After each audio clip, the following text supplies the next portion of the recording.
어느 날 시장에서 아이들이 모여갖고 놀이를 합니다. 요즘에 아이들이라면 총 들고 싸움하는 거겠지만은 그 당시에 유대인 그 아동들은 좀 그래도 순진해서 그랬는지 두 가지 놀이를 합니다. 하나는 장례식에서 장례를 지내는 그 놀이를 하고요.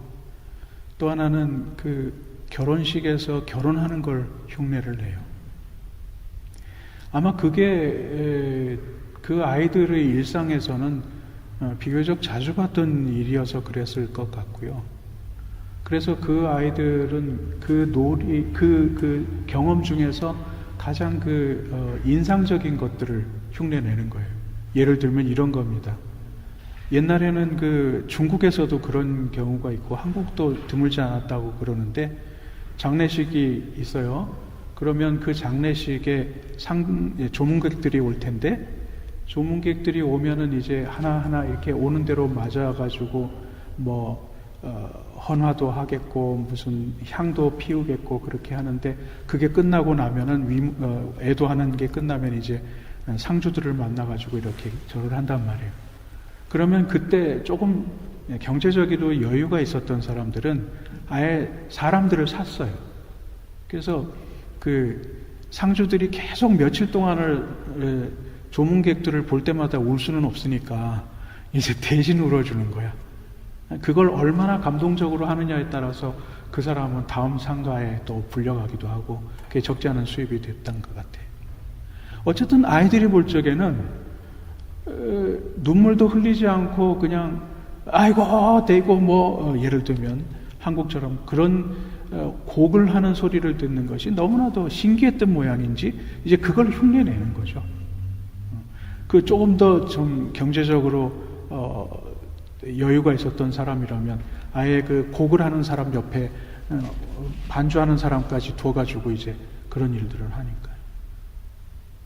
문제는 그 놀이로 아이들이 흉내를 내는데 같이 놀던 애들 중에 곡을 해도 아니면 결혼식에서 축가를 해도 따라 슬퍼하지 않고 따라서 즐거워하지 않는 친구들이 있었다는 거죠.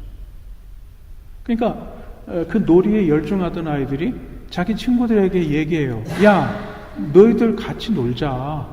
너희들 같이 놀면 재밌잖아. 근데 반응은 영 안 좋았어. 예수님께서 그 당시의 세대를 설명하는 데 있어서 이런 아주 예수님의 말씀을 듣는 사람들의 입장에서 봐도 아주 흔하게 아주 일상처럼 경험했던 그것들을 가지고서 예를 드는 것이죠.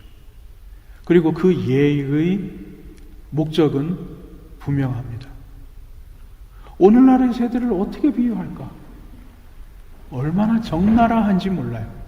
뭘 얘기하려는 거지?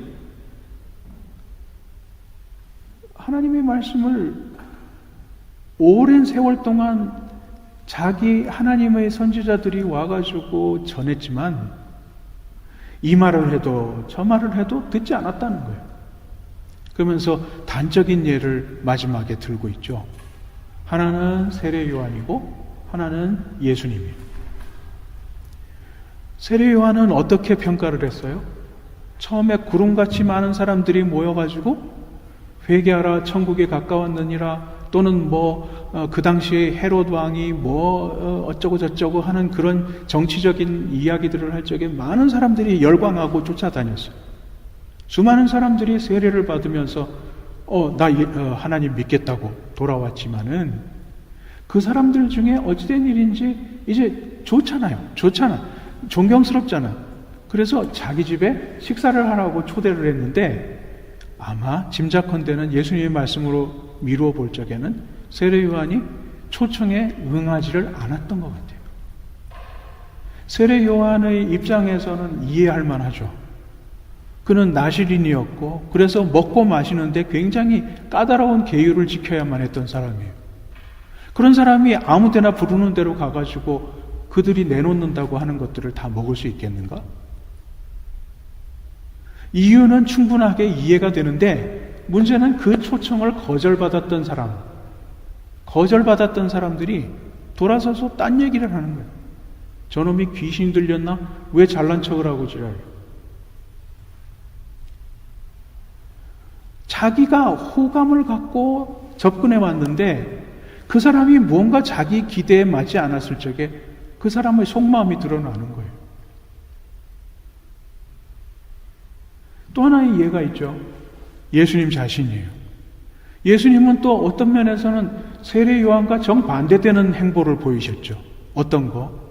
그 당시 사람들이 손가락질하고 정죄아지를 맞지 않았던 그런 사람들 집에 자주 찾아가셨어요. 그래서 그들과 함께 먹고 마셨어요.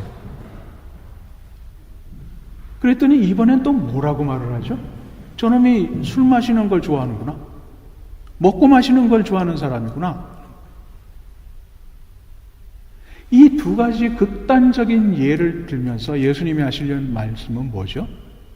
너희들이 어느 시대에나 어떤 상황에서나 어떤 핑계를 대서든지 하나님이 보내신 사람들을 제대로 영접하지 않았다고 얘기하는 거예요. 실제로 예수님도 얼마 후에, 몇 년 후지만은 얼마 후에 십자가에 못 박혀 죽으셨죠. 바로 며칠 전에는 예루살렘에 나귀를 타고 들어가는 모습을 보고 열광했던 사람들이 예수를 죽이라고 소리를 지르면서 빌라도를 압박했죠. 이렇게 보면 도대체 예수님이 지금 무슨 말씀을 하시는가 하고 생각해 봤을 적에 한 가지 강조점을 보게 돼요. 어느 시절에든지 하나님이 보내신 자들은 환영받지 못했다는 거예요. 실제로 예수님 자신도 어떻게 보면은 실패한 선지자가 되어버린 것이죠. 근데 예수님께서 그냥 단지 말씀을 열심히 전하는데 그 말씀을 받아들이지 않는 사람을 보면서 열이 받아가지고 너희들은 피리를 불어도 웃지도 않고 뭐 그런 얘기를 하시려고 하는 걸까? 그 얘기를 하고 끝내려고 하시는 걸까? 그건 아니에요. 오늘의 말씀 앞에 부분을 보세요. 이미 예수님께서 언급하셨던 그 세례 요한이 다시 그 전에 이미 언급되고 있어요.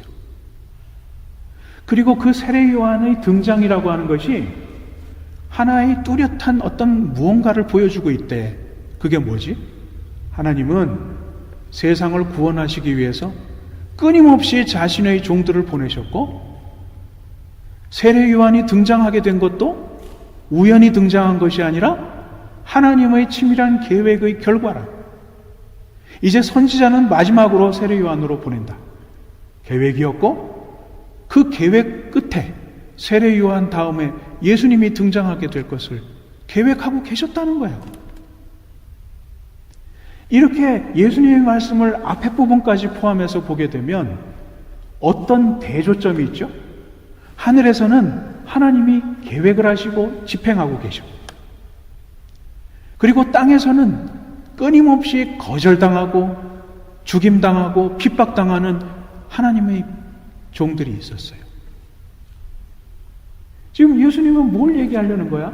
너희들이 볼 적에는 사사건건이 어느 시절에나 하나님이 보내신 자들이 핍박받고 죽기도 하면서 실패한 것 같이 보이지.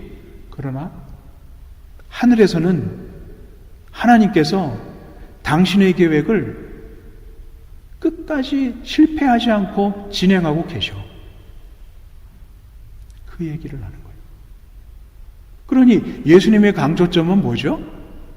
이 땅에서의 그 문제, 피리를 불어도 춤추지 않고 고글에도 울지 않는 사람들의 그 모습에서 아이고 언제 이것들이 사람이 될 것인가? 그 절망을 보지 않습니다. 예수님은 이런 희한한 상황 속에서 마침내 승리하실 하나님을 선포하고 계시는 거예요. 너희들이 아무리 거절해도 하나님의 나라는 변함없이 차질 없이 진행되고 있다. 그 가장 극적인 예가 예수님 자신 아닌가? 십자가에 달릴 때만 해도 예수님은 실패한 사람이었어요. 오죽하면은 요 근래 들어서 신학자들마저도 하나님, 나의 하나님, 어찌하여 나를 버리셨습니까? 하고 외치고 돌아가셨다는 것을 보면서 예수님이 후회하셨다는 거야. 내가 죽을 때까지 십자가에 달려서 순종하면 설마 하나님께서 살려줄까 했는데 죽을 때가 다 되니까 후회스러워서 그랬다고 얘기해요. 그런 정도로 인간의 관점에서 보면 실패 연속. 하나님은 어떤 일을 해도 실패하시는 분. 그러나 예수님의 진정한 강조점은 그 비유 속에 있지 않아요. 그 앞에 하나님, 나를 보내신 하나님은 여태까지 그렇게 끊임없이 집요하게 자신의 계획을 하늘에서 진행하고 계셨다는 점을 강조하려고 하는 거예요. 이렇게 길게 말씀을 드리는 이유가 있습니다. 우리가 다 인터넷을 통해서 세상 돌아가는 것을 보고 있죠. 많은 사람들이 그렇게 얘기해요. 앞으로의 세상은 코로나 이전과 코로나 이후의 세상으로 나뉘게 될 거라고. 그만큼이나 지금 우리가 겪어 나가고 있는 그 일들이 이 세상을 엄청나게 변혁시킬 것이라고 하는 것은 말하고 있는 거죠. 어쩌면 지금까지 익숙했던 인간관계나 거리를 맺어가는 방법들이 이제는 확연하게 달라질 것 같아요. 이게 오늘 우리가 읽은 말씀하고 어떻게 연결이 되어야 할까? 1600년대에 유럽에 흑사병이라는 것이 돌았어요. 이러저러한 기원들이 얘기가 있습니다만은 결과적으로 유럽 인구의 3분의 1이 죽었어요.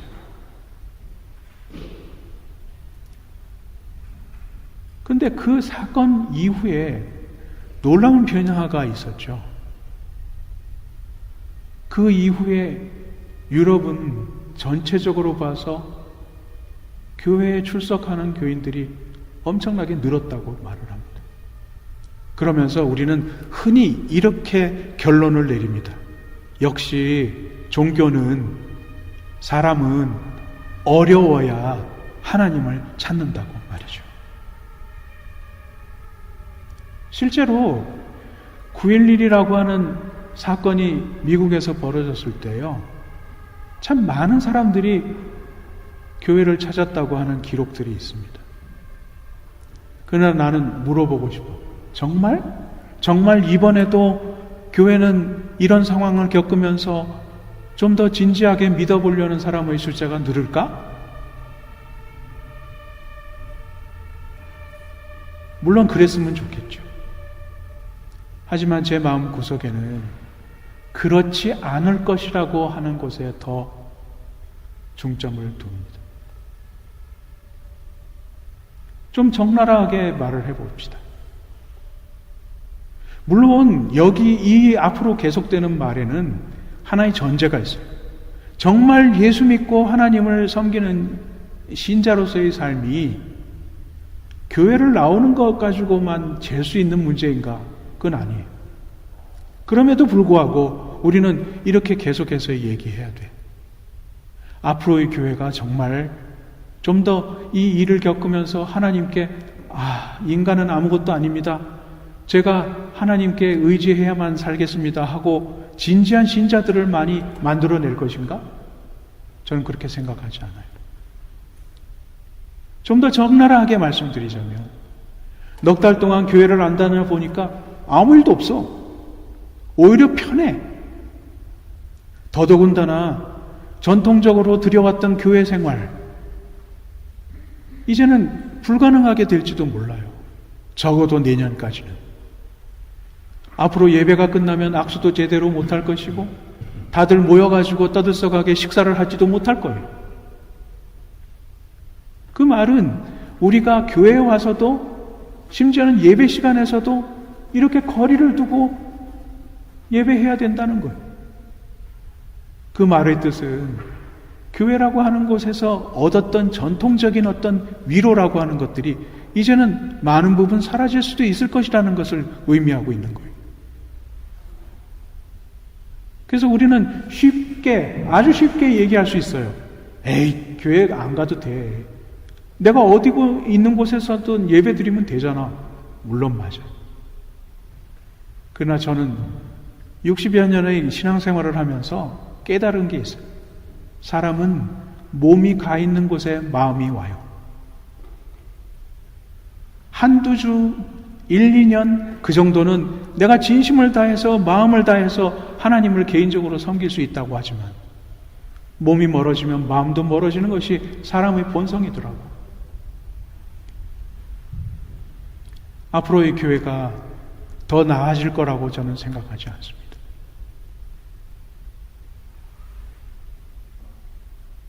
이제 결론을 말씀을 드리려고 합니다. 우리는 오늘 말씀의 마지막 부분을 생각해 봐야 돼요. 예수님께서 뭐라고 말씀하셔요? 지혜는 행동에서 보여진다고. 놀라운 얘기입니다. 놀라운 얘기. 내가 어떻게 행동하느냐가 지혜야. 물론 우리는 인간이기 때문에 내가 순간적으로 잘못 생각해서 잘못 행동할 수도 있겠죠. 그걸 얘기하는 거 아니야. 내가 무엇이 옳고 무엇이 그른지를 분명하게 판단할 수 있고 그래서 행동하는 사람이라면 그 사람은 지혜로운 사람이에요. 저는 교회가 앞으로 이럴 것이다 예측은 하지만 그렇다고 해서 실망하지 않습니다. 저는 어려운 일이 닥칠 때일수록 나의 믿음이 참된 것인지를 입증할 기회라고 생각할 뿐이에요. 우리가 혹시라도 지금까지 습관적으로 그래야만 하는 것처럼 내가 엄마 아빠 따라서 습관적으로 그렇게 하는 것이 당연한 줄 알았던 것을 그렇게 신앙생활을 해왔다고 한다면 이제는 정말로 내가 선택하고 내가 하나님 앞에 결단할 수밖에 없어요. 이제야말로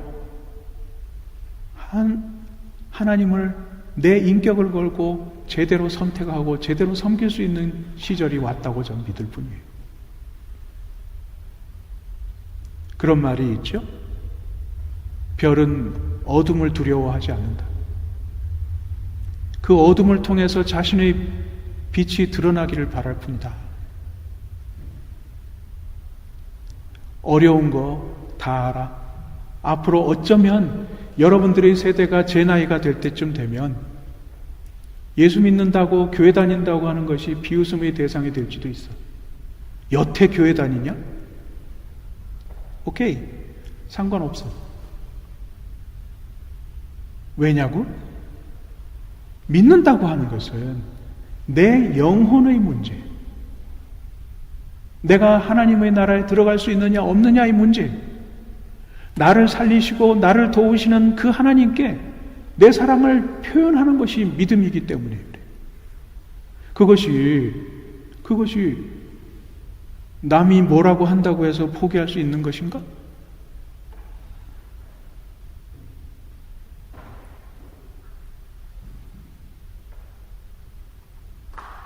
어디에 유원지 한국에 있는 분들이 그런 얘기해요.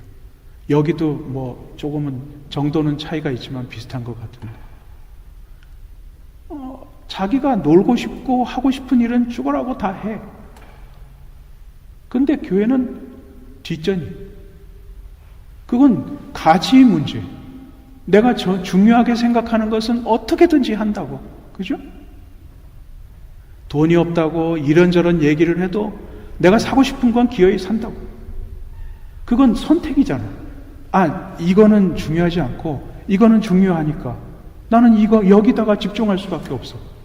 그게 자신의 가치관이야. 그지?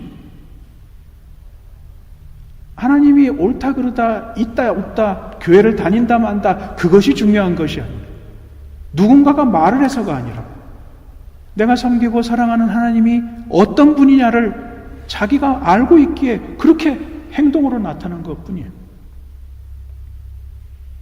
그래서 저는 이 시대를 어렵다고 힘들겠다고 전망하면서도 차라리 잘 됐다라고 생각하는 거예요. 문제는 이거지.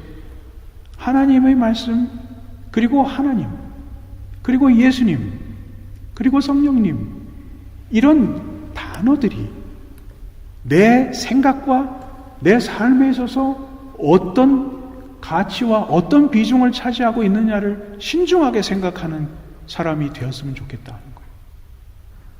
제가 바라는 것은 그거밖에 없습니다. 목사로서 교회의 녹을 먹으면서 사는 그런 사람으로서 교회가 앞으로 좀 어려워질 것 같은데 라고 말하는 것이 쉽지 않아요. 그러나 저는 그걸 두려워하지 않습니다. 무슨 상황에서든지 어떤 일이 있든지 중요한 것은 나야.